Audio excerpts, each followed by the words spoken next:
Hello my dear friends, again welcome to our YouTube channel. दोस्तों, हम लोग UP PGT 2000 का क्वेश्चन पेपर कर रहे थे। उसमें हम लोग अगले पार्ट पे आज बात करेंगे। अगर आप चैनल पे नए हैं तो प्लीज चैनल को सब्सक्राइब कर लीजिए और वीडियो को लाइक जरूर करिए। चलिए बढ़ते हैं हम। और आपका ये आज का पहला क्वेश्चन होगा।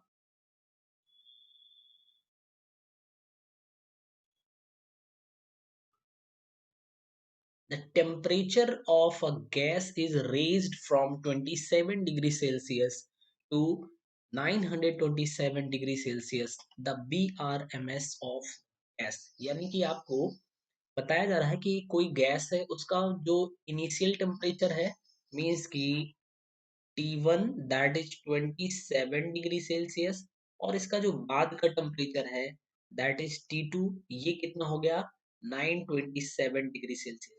अगर आप इसको केल्विन में कन्वर्ट करोगे तो 273 ऐड करोगे, यू गॉट 300 केल्विन। और इसमें आप ऐड करोगे तो 927 में 273, then you got 1200 kelvin. Fine, you have to find out BRMS। तो एक बात आप देखो, जो रूट मीन स्क्वायर वेलोसिटी होती है, VRMS means root mean square velocity, that is equal to under root 3RT by 5। तो VRMS is proportional to under root T. यहाँ पे RM3 ये सब कुछ छोड़ दीजिए, गैस हमें पता नहीं है तो उसका मोलिकुलर वेट क्या है नहीं मालूम होगा, तो टेम्परेचर के प्रोपोर्शनल होता है। बस आपका काम समझ लो हो गया। अगर आप यहाँ से first condition when temperature was 27 degree Celsius, VRMS calculate करो, ये फर्स्ट है, then you got under root 300। 300 can be written as 3 into 100, means की 100 का रूट मीन निकालोगे, देन यू गॉट 10, 10 रूट 3। ऐसे ही VRMS सेकेंड केस के लिए means at 1200 kelvin temperature we get under root 1200, that is ये 400 into 3 कर सकते हो, 400 means 20 is to 3, so VRMS 2 is equal to, this can be written as 2 into 10 root 3, and in place of 10 root 3 what we can write, VRMS 1 into 2, this is VRMS second। सो अगर temperature को 27 degree Celsius से 927 degree Celsius पे कर दिया जाएगा, तो जो VRMS है वो पहले था 10 रूट 3, यहाँ से इसका 2 टाइम्स हो जाएगा। अगर हमें एक्चुअल वैल्यू 20 रूट 3 गिवन होती तो हम बता देते, मीन्स कि ये 2 टाइम्स हो जाएगा। So the answer should be option number second, gets doubled, means the BRMS of the gas gets doubled.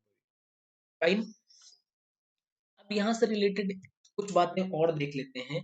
आपसे अक्सर पूछता है मोस्ट प्रोबेबल वेलोसिटी, तो most probable velocity is equal to under root 2RT by M होता है।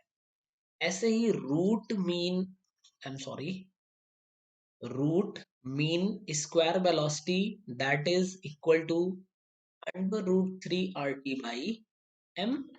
And same में जो आपकी एवरेज वेलोसिटी होती है that is equal to under root 8RT by pi M।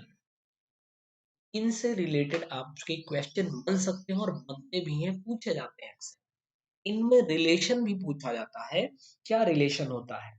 तो देखिए, जो मोस्ट प्रोबेबल वेलोसिटी होती है means most probable velocity that is equal to 0.8165 of VRMS, and V average, जो एवरेज वेलोसिटी होती है that is equal to 0.9213 into VRMS।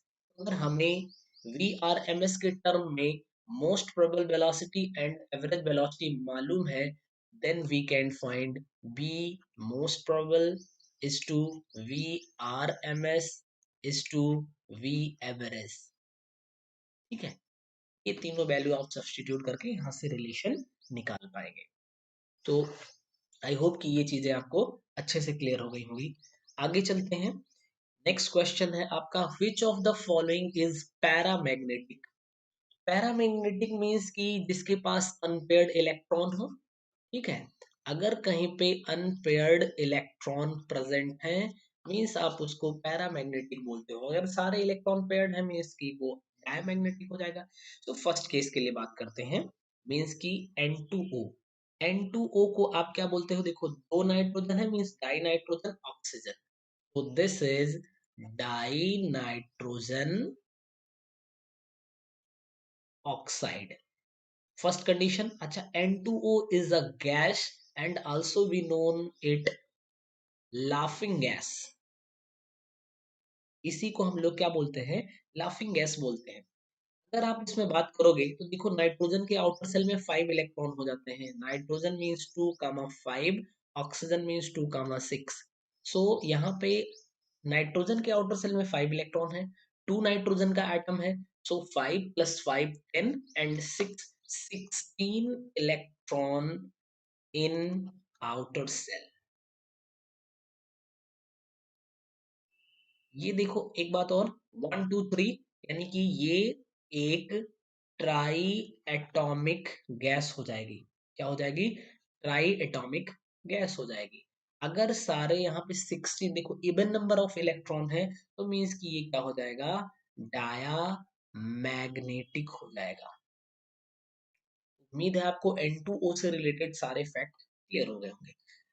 पे चलेंगे और हम बात करेंगे N2O5 के लिए।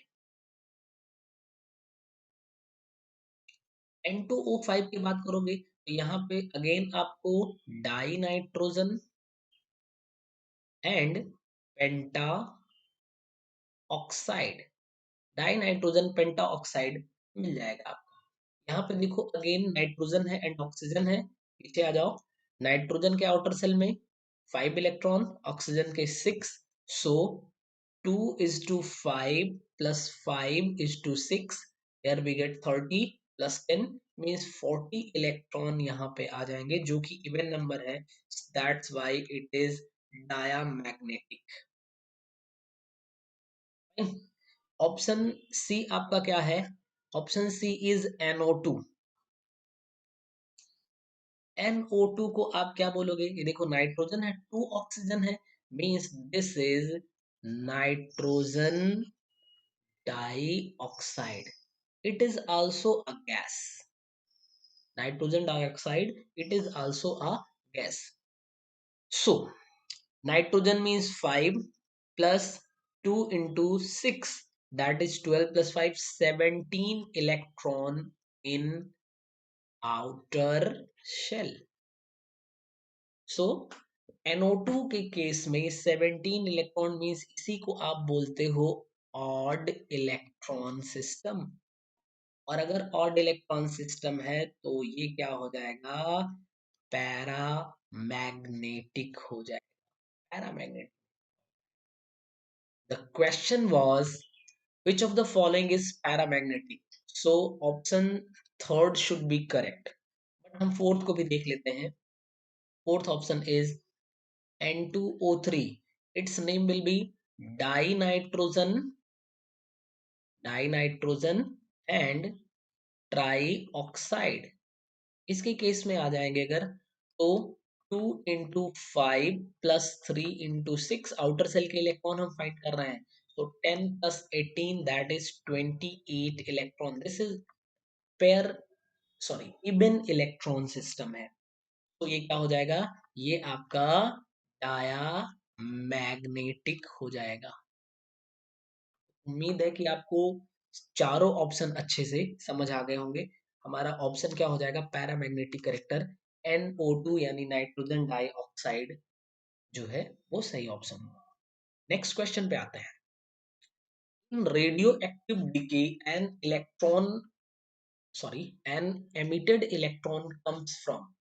जो रेडियो एक्टिव डीके होता है उसमें जो इलेक्ट्रॉन एमिट होता है वो कहाँ से आता है? ऑप्शन फर्स्ट है inner orbital of the atom, atom के इनर ऑर्बिटल से। सेकंड ऑप्शन है nucleus of the atom, atom के न्यूक्लियस से। थर्ड ऑप्शन है outermost orbit of the atom and fourth option is none. तो एक बात समझो, outermost orbit of the atom, अगर outermost shell of the atom यहाँ से इलेक्ट्रॉन रिलीज होगा तो ये जब हम एनर्जी प्रोवाइड करते हैं तब होता है और ये आयोनाइजेशन हो जाता है। ठीक है। और जो रेडियो एक्टिव डीके है this is nuclear phenomena. So what we can write, radio activity is a nuclear phenomenon। ये न्यूक्लियर फिनोमिनन है। इसमें होगा क्या, जो न्यूट्रॉन होता है, न्यूट्रॉन को आप लिखते हो 0 and 1, ये स्प्लिट होता है एक प्रोटॉन में और एक इलेक्ट्रॉन में। प्रोटॉन मीन्स की 1p1 and electron means -1e0। Fine, this is proton and this is electron and this is neutron। सो आप इसको देखो, अगर इसको ऐड करो तो +1 -1 ये 0 हो जाएगा, यहाँ पे 0 मिल गया, और यहाँ पे 1 + 0 1 हो जाएगा। यानी 0 and 1 जो है ये न्यूक्लियर फिनोमिनन में प्रोटॉन और इलेक्ट्रॉन में स्प्लिट होता है और यही इलेक्ट्रॉन जो है ये एमिट हो जाता है। This is called emitted electron. So ये इलेक्ट्रॉन आ कहां से रहा है, न्यूक्लियस के अंदर में जो न्यूट्रॉन है, न्यूट्रॉन कहाँ पे प्रेजेंट होते हैं, न्यूक्लियस में। न्यूक्लियस के अंदर में न्यूट्रॉन होते हैं, उसकी स्प्लिटिंग से निकलता है। सो हम यहाँ कहाँ लिख सकते हैं कि electron comes from nucleus of the atom, means electrons of the atom, sorry nucleus of the atom, यही हमारा सही आंसर होगा। An emitted electron comes from nucleus of the atom। Second option will be correct। Question पे move करेंगे। Which is independent of temperature? Means first option molarity, second weight volume percentage, third is normality and fourth is molality। चारों option में से कौन है जो temperature से independent होती है, मींस की टेम्परेचर का इफेक्ट नहीं आता है? तो चलिए सबसे पहले मोलरिटी की बात कर लेते हैं। मोलरिटी, मोलरिटी, मोलरिटी को आप कैसे डिफाइन करते हो, मोल ऑफ सोल्यूट यानी कि number of mole of solute upon volume of solution in litre, this is molarity. Same way weight volume percentage, second option था आपका।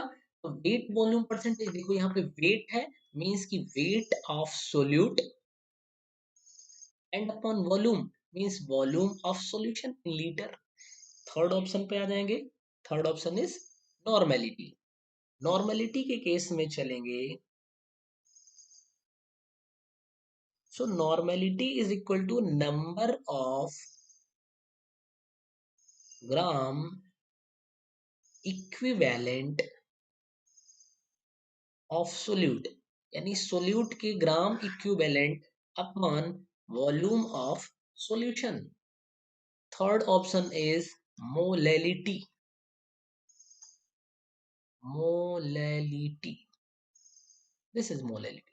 तो molality is equal to number of solute upon weight of solvent. अब एक बात आप समझ लो, ये volume है तो टेम्परेचर पे डिपेंड करता है। वॉल्यूम, वॉल्यूम है ये आपका टेम्परेचर पे डिपेंड करेगा। मींस वॉल्यूम दिख रहा है, मोलरिटी के केस में वॉल्यूम दिख रहा है, वेट वॉल्यूम परसेंटेज के केस में, नॉर्मेलिटी के केस में, बट मोलरिटी के केस में वॉल्यूम नहीं दिख रहा है। मींस क्या पता चल गया कि जो मोलरिटी होगी ये टेम्परेचर से इंडिपेंडेंट होती है, मींस कि टेम्परेचर पे मोलरिटी डिपेंड नहीं करेगी। So our correct answer will be molality, option number 4. Next question is the pH value of 10 MHCl is. चलिए 10 MHCl मीन्स क्या है, ये आपको कंसंट्रेशन दिया है। तो HCl को अगर आप सॉल्यूशन बोल दिया है मीन्स थोड़ा सा ये इसमें एक्वस सॉल्यूशन ही रहेगा, तो इसको 10 m कह लो, तो ये H plus plus Cl minus में स्प्लिट होगा, this is 10 m and also this is 10 m, ठीक। Means H plus concentration is equal to, we can write, and we know that pH is equal to negative log of H plus concentration base 10. So minus log H plus concentration is 10 and base 10.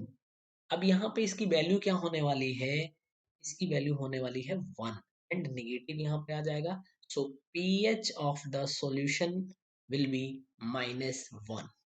तो यहाँ पे equal to 0, less than -1, -1 means option C जो है वो सही हो, ठीक है। तो आई होप कि आपको ये क्वेश्चन पढ़ के मजा आया होगा, ठीक है। अब हम लोग इसके आगे नेक्स्ट पार्ट में कंप्लीट करेंगे।